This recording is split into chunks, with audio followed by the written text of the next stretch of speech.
বিসমিল্লাহির রহমানির রহিম। গাজীপুর সাংবাদিক পরিষদের যাত্রা শুরু হলো আজকে থেকেই। আমি আনন্দিত এবং সম্মানিত বোধ করছি। আজকে আমার প্রিয় সহযোদ্ধাদের সামনে দুজন মুখ, আলোকিত মুখ, নন্দিত মুখ, এবং তাদের দুজনকে মনে করি আমাদের বাতিঘর।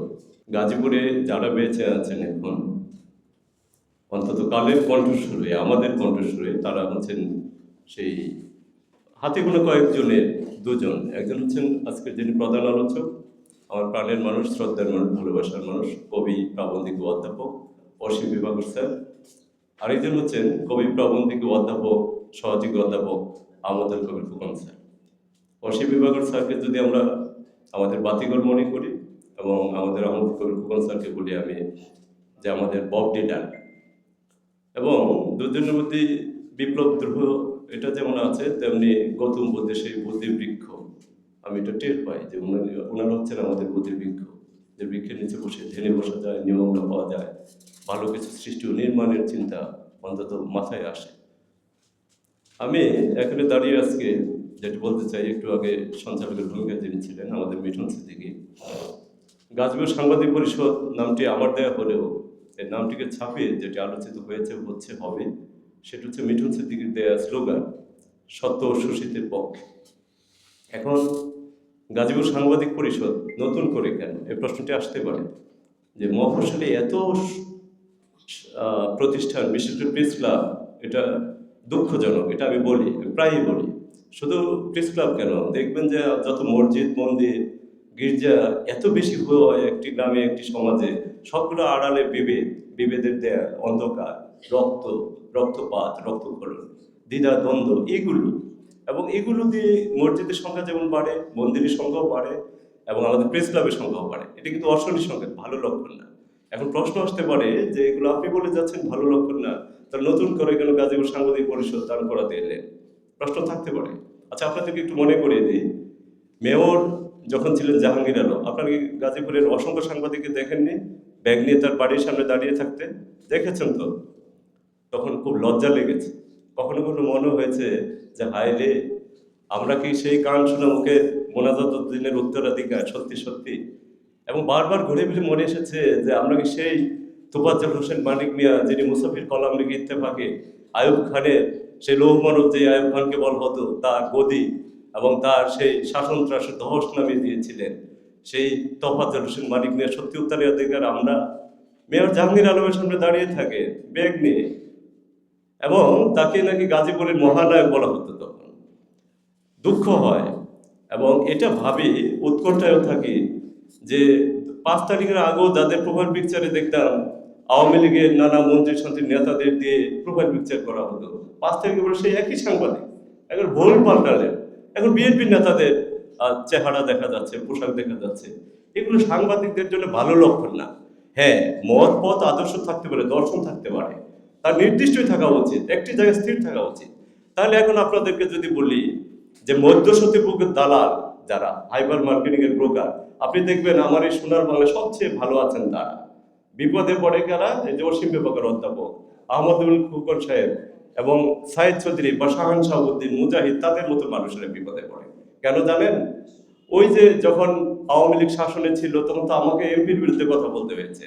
তিনি নদী দখল করতে গেছেন, তিনি ওই রাস্তার ধারে ওই যে আপনার আবর্জনা, ময়লার স্তূপ, কলেজের সামনে ময়লার স্তূপ, আবর্জনা, ডাস্টবিন, এবং আমার পরিবেশ ধ্বংসযজ্ঞ যখন চলে, যখন বনকে হত্যা করা হয়, এবং আমার ওজন স্তর যখন ফুটু করা হয়, এনারা যখন মন্ত্রী সাহেব থাকেন, যখন আমার এমপি মহোদয় থাকেন, এবং নদী খেকু যখন এমপি মহোদয় হয়ে যান, তখন কিন্তু কথা বলেছিলাম আমি শাহান শাহাবুদ্দিনের, সাইদ চৌধুরী, আহমদুল কবির ফুকন স্যার, অসীম বিভাকর, কার বিরুদ্ধে? এমপির বিরুদ্ধে, মন্ত্রীর বিরুদ্ধে।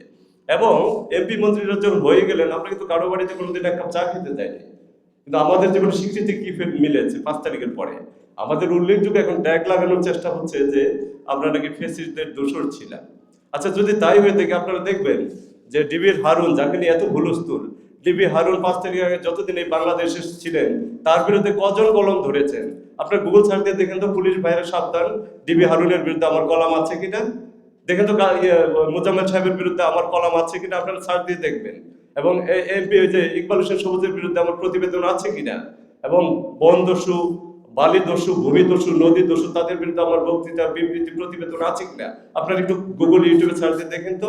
এবং আওয়ামী লীগের সময় এই কাজটি আমি করেছিলাম কিনা। এখন বেদনা হয়। এই কথাগুলো কেন আসছে? আমার সন্তান, এই যে ইকবাল সিদ্দিক সাহেব যে মঞ্চে আজকে দাঁড়িয়ে আছে, আমাদের অসীম বিভাগের ছাত্র ইকবাল সিদ্দিক স্যারের কথা বলে কেঁদে ফেললেন। আমরা ভীষণভাবে, আমরা সংবেদনশীল মানুষ যারা, তাদের সত্তা এতই নরম, তার গহন, তার ব্যক্তি, যে একজন ইকবাল সিদ্দিকীকে হারানোর বেদনাটা আমাকে বোধহয়, আমাদের বোধহয় আমৃত্যু বই মেটাতে হবে। গাজীপুর কয়জন ইকবাল সিদ্দিকী আছেন? এই যে এটার মধ্যে উত্তরটা দেয়া আছে। এই যে গাজীপুর সাংবাদিক পরিষদ কেন নতুন করে হলো? ইকবাল সিদ্দিকীর মতো অগ্রসর চিন্তক, দার্শনিক, শিক্ষাবিদ, সাংবাদিক গাজীপুর প্রেস ক্লাবে টিকতে পারেন। তার বন্ধু, তার নাম নিলে এখন সে ছোট হবে, তাকে আমি বলতাম যে ন্যাশনাল পার্কের দালাল। সে দালাল এখনো টিকে আছে। আওয়ামী লীগের সময় সে টিকে আছে, বিএনপির সময় টিকে আছে। এবং বেদনার কথা হচ্ছে কি, যে আমাদের এখানে এখন যিনি বিএনপির একজন নেতা আছে, আওয়ামী লীগের সময় 16 বছর তিনি আওয়ামী লীগের নেতাদের বগলতলে থেকে কোটি কোটি টাকা মালিক হয়েছে। এবং 5 তারিখের পরে তিনি এসে আবার ওই বিএনপির ডাক সাইডে নেতার জায়গা, তিনি আবার সব জুট ব্যবসা, জমি জবরদখল, এগুলোর নেতৃত্ব দিয়ে যাচ্ছে। এবং বেদনা নিয়ে আজকে বলতে হয় যে যখন আমাদের সাংবাদিক আদরে মেহেদী হাসান সবুজকে অপহরণ করা হলো, তখন ওই যে ইকবাল সিদ্দিকী সাহেবের যে ফ্রেন্ড, তিনি স্ট্যাটাস দিলেন যে এই দানবের বিরুদ্ধে, এই অপহরণকারী দুর্বৃত্ত নেতার বিরুদ্ধে আমরা মানববন্ধন করবো, প্রয়োজন ডিসি অফিস, এসপি অফিস ঘেরাও করবো। আমি সেদিন সবুজকে, মুজাহিদকে বলেছিলাম যে তোমরা স্ক্রিনশট দিয়ে শর্ট দিয়ে রাখো, নিশ্চিত থাকো 2 দিন পরে এই স্ট্যাটাস থাকবে না। তারা বলছে কি বলেন ভাই? এভাবে তিনি নিঃসঙ্গ চিত্তে যেভাবে স্ট্যাটাস দিলেন, তাতে স্ট্যাটাস থাকবে না মানে? আমি বললাম থাকবে না 2 দিন পরে। এবং 2-3 দিন পরে কিন্তু এই ভদ্রলোকের স্ট্যাটাস আর থাকেনি। কেন থাকেনি বলতে পারেন তো না? এরাই মেয়র জাহাঙ্গীরের মহানায়ক বলে, বুঝতে পারছেন? এরা হচ্ছে কি, স্ট্যাটাস দিয়েছেন তিনি যে এখন ওই দানবটা এসে, অপহরণকারী লুটেরা এসে কিছু টাকা হাতে ধরাই দেবেন, তারপরে স্ট্যাটাসটা থাকবে। মূলত তার টাকা রোজগারের একটা ধান্দা, মানে মাধ্যমটা হচ্ছে তার স্ট্যাটাস। সে প্রতিবাদ করতে চায়নি, সে দ্রুহের আগুন জ্বালাতে চায়নি, সে ভিন্ন কণ্ঠস্বর নিয়ে একজন অপহরণকারী আক্রান্ত সাংবাদিকের পাশে দাঁড়াতে চায়। এখন আমার কথা শেষ পর্যায়ে, সেটা হচ্ছে গাজীপুর সাংবাদিক পরিষদ এই জন্য যে আমি গান শোনাবকে সেই মোনাজাত উদ্দিনকে মরিয়া করিয়ে দিতে এসেছি। আমি 19 শতকে সেই কুমারখালী থেকে যিনি বিপ্লব করেছিলেন, আমাদের সেই মীর মুর্শিদার অপসনের সঙ্গে কাঙ্গাল হরিনাথ, তার কথা আপনাদেরকে মনে করিয়ে দেওয়ার জন্য এই গাজীপুর সাংবাদিক পরিষদ আপনাদের সামনে আমি নিয়ে এসেছি। এবং যদি ভালো করে বলতে চাই, তাহলে তুফাজ্জল হোসেন মানিক, মুসা, আতাউজ্জামান এবং আমাদের আব্দুল গফফার চৌধুরী, তাদের কথা মনে করিয়ে দেওয়ার জন্য গাজীপুর সাংবাদিক পরিষদ আমি নিয়ে এসেছি। এখন তো বেলা গড়ালো, অস্তা চলে যাচ্ছে। অসীম বিভাগর স্যার একদিন থাকবেন না, আমাদের আবদুল কবির খোকন স্যার একদিন থাকবেন না, যেমন আমাদের কালের প্রতিভূ, যার সঙ্গে আমার জীবনের 2 যুগ কাটিয়েছি, মান্যবর ইকবাল সিদ্দিক সাহেব আজ আর নেই, কিন্তু তার কীর্তি তো ঠিক আছে। এখন আমারও কিন্তু বেলা গড়ালো, 40 পেরিয়ে গেছে আরো আগেই।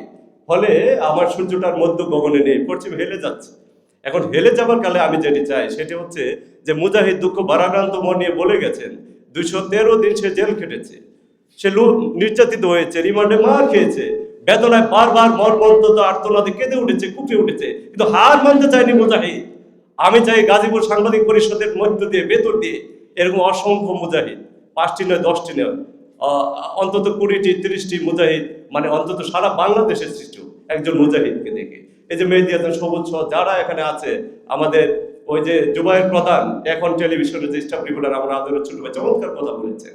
এবং স্বাধীন মতো প্রতিভা, ইত্তেফাক মাল্টিমিডিয়াতে তিনি আছেন। এরকম আমি আমি আমি আমি চাই তাদের জন্য আমি সেই ঘুরে ফিরে কাঞ্চন মুখে মোনাজাতুদ্দিনের কাছে তাদেরকে ফিরে নিয়ে যেতে চাই। আজকে ঘটনার সব দায় গাজীপুরে রুবেল সরকারের। তার পত্রিকায় দেখবেন যে দানব এবং লুটেরা, হন্তারক, তাদের প্রতিবেদন ছাপা হয়, অনুসন্ধানী। আর নিত্যবেলায় বেদনা নিয়ে বলতে হয়, ডিবিলের পাশে জৈনিয়া বাজারে 50 কোটি টাকার বন বিভাগ জমি জবরদখল করে ফেললো দস্যুরা, কোনো সাংবাদিক লেখেনি। আমাদের নিত্যবেলা এটা প্রতিবেদন আসার পরে উচ্ছেদ করে বন বিভাগ চারা রোপণ করেছে। তো ঘটনার নিত্যবেলা। এবং কিছুদিন আগে আপনারা জানেন, মসজিদের ভিতরে সিঁড়িতে একজন আলেম, নামদারি আলেমরা তো এই কাজ করতে পারেন না, কারণ আমাদের নবী মোহাম্মদ সাল্লাল্লাহু আলাইহি ওয়াসাল্লামের সুন্নাহ এটা না, দর্শন এটা না। তিনি সিঁড়িতে, এই যে 10 মাস আগের ঘটনা যেটি আমার মৃত্যুবেলায় এসেছে, কোটি কোটি মানুষের কাছে পৌঁছে গেছে, যে তিনি সহবাসে হিল্লার নামে লিপ্ত হয়েছেন এবং তিনি অন্ধকার পথের প্রতীক হয়ে গেলেন। বেদনা নিয়ে বলতে হয় কিছু নামধারী আলেম কিন্তু এই এই হিল্লার পক্ষে দাঁড়িয়েছেন। এই যে মসজিদের ভিতরে যে সহবাস করলেন, আল্লাহর ঘরের ভিতরে, পবিত্র ঘরের ভিতরে, উচিত ছিল এই জানোয়ারের বিরুদ্ধে দাঁড়ানো। কারণ আমাদের প্রফেট তো এই রাস্তা দেখে দিয়ে যায়নি। আল্লাহর মহান যে কোরআন, এটা তো সার্বজনীন, সব ধর্মের জন্য, সব মানুষের জন্য। আল কোরআন তো এই কথা বলেনি যে আল্লাহর ঘরের ভিতরে এরকম অনৈতিক কর্মকাণ্ড হবে এবং তাকে তোমার সমর্থন দিতে হবে। কিছু আলেম দিয়েছে, কিন্তু কোটি কোটি মানুষ কিন্তু জাগরণ ঘটেছে। এখন নিত্যবেলা ঘটনার আলের ভেতর দিয়ে যেমন মুজাহিদ, আমাদের মেহেদী হাসান সবুজ, আমাদের শুভ, সাবিল ইসলাম শুভ, সাদি, জুবাইর, এরকম অসংখ্য আমি স্বপ্ন দেখতে চাই। এবং এই স্বপ্নের ভেতর দিয়ে যেতে চাই সেটা হচ্ছে যে গাজীপুরে ভিন্ন কণ্ঠস্বর, ভিন্ন মাত্রা যোগ করতে। এখন যদি আমাদের স্লোগান সত্য সুশীতের পক্ষে, এটা স্লোগান সরবরাহ হয়ে যায়, তাহলে আমরা হাস্যরসের পাত্র হয়ে যাব। নজরুলের ধূমকেতু যেমন ব্রিটিশদের বিরুদ্ধে ঝঞ্ঝা উড়িয়েছিলেন, আমি চাই আমাদের গাজীপুর সাংবাদিক পরিষদ সকল ধরনের অন্যায়, অসত্য, অশুভ শক্তি, দানব, ত্রাণব এবং ত্রাণ যারা আছে, দুর্বৃত্ত লুটেরা যারা আছেন, তাদের বিরুদ্ধে দ্রোহী রাখুন যারা, এবং কর্মযোগী হয়ে, সাধক হয়ে, বুদ্ধা হয়ে, কলম যুদ্ধ হয়ে আমরা প্রমাণ দিতে চাই গাজীপুর সাংবাদিকের পরিষদের আত্মপ্রকাশ কেন কালের দাবি ছিল। এই আশা রেখে, এবং আপনারা যারা উপস্থিত আছেন, আমার এই চঞ্চল খান ভাই এখানে আছেন, আমার অনুস্প্রতি বন্ধু, এবং আরো অনেক সাংবাদিক ভাইরা আছে, নাম ধরে বলতে গেলে দীর্ঘ সময় চলে যাবে, আপনারা কিছু মনে নেবেন না।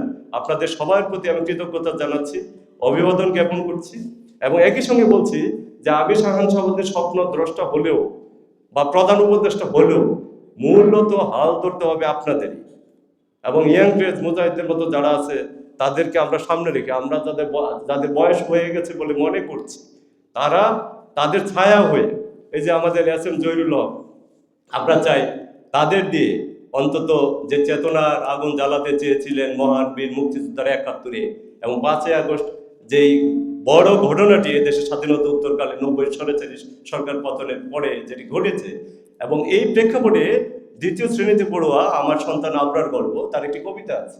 কবিতা শিরোনাম হচ্ছে রক্তের মানুষ। রক্তের মানুষের শেষে দুটি পংক্তি আছে। ইকবাল সিদ্দিকী সাহেবের খুব আদরের ছাত্র আবরার গল্প, তার দুটি পংক্তি, শেষ দুটি পংক্তি আমি মনে করে দিই। সে এবার তৃতীয় শ্রেণীতে উঠলো যে এই যুদ্ধ থামবে কবে, মানুষের মনে ঝড়। এখন আমি বলতে চাই ৫ আগস্টের পরে বিপ্লবের সোনার ফসল কিন্তু গড়ে ওঠেনি। রাষ্ট্রযন্ত্র কিন্তু খেয়ে হারিয়ে ফেলছে।